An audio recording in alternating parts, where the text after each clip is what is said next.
Praise the lord. ಕರ್ತನಾಮಕ್ಕೆ ಸ್ತೋತ್ರವಾಗಲಿ.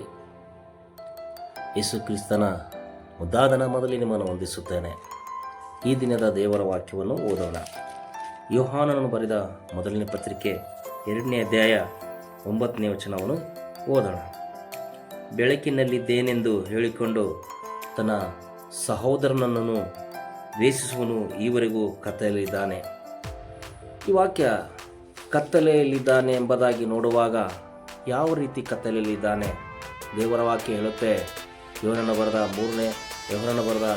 ಮೊದಲನೇ ಪತ್ರಿಕೆಯಲ್ಲಿ 3ನೇ ಅಧ್ಯಾಯ 14-15 ನೋಡುವಾಗ ಅಲ್ಲಿ ಸಹೋದರನು ದ್ವೇಷಿಸುವನು ಕೊಲೆಗಾರನಾಗಿದ್ದಾನೆ ಎಂಬುದಾಗಿ. ಹಲ್ಲೆಲೂಯಾ. ತನ್ನ ಸಹೋದರನು ದ್ವೇಷಿಸುವನು ಕೊಲೆಗಾರನಾಗಿದ್ದಾನ. ಇಂಥ ವಿಷಯ ನಾವು ಕೇಳಬೇಕಾಗಿದೆ. ಹೌದು, ದೇವರ ವಾಕ್ಯ ಹೇಳುತ್ತೆ, ನಿನ್ನ ಸಹೋದರನು ದ್ವೇಷಿಸುವುದಲ್ಲ, ಪ್ರೀತಿ ಮಾಡುವನಾಗಿರು.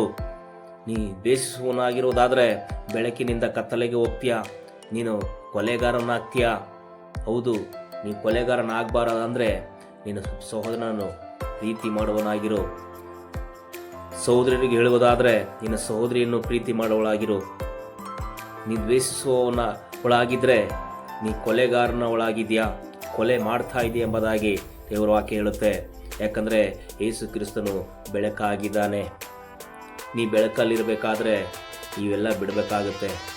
ಕೆಲವರು ಹೇಳ್ತಾರೆ, ನಾನು ಬೆಳಕಿನವನಾಗಿದ್ದೇನೆ, ಬೆಳಕಲ್ಲಿದ್ದೇನೆ ಒಂದು ಹೇಳ್ಕೊಂಡು ಹೋಗೋನು ತನ್ನ ಸಹೋದರನ್ನು ದೂಷಿಸ್ಕೊಂಡು ಕೂತ್ಕೊಂಡಿರ್ತಾನೆ, ನಕ್ಷೆ ಮಾಡ್ತಾನೆ, ನೆಗ್ಲೆಕ್ಟ್ ಮಾಡ್ತಾನೆ, ಒಂದು ಕೇರ್ ಮಾಡಲ್ಲ. ತನ್ನ ಸಹೋದರನನ್ನು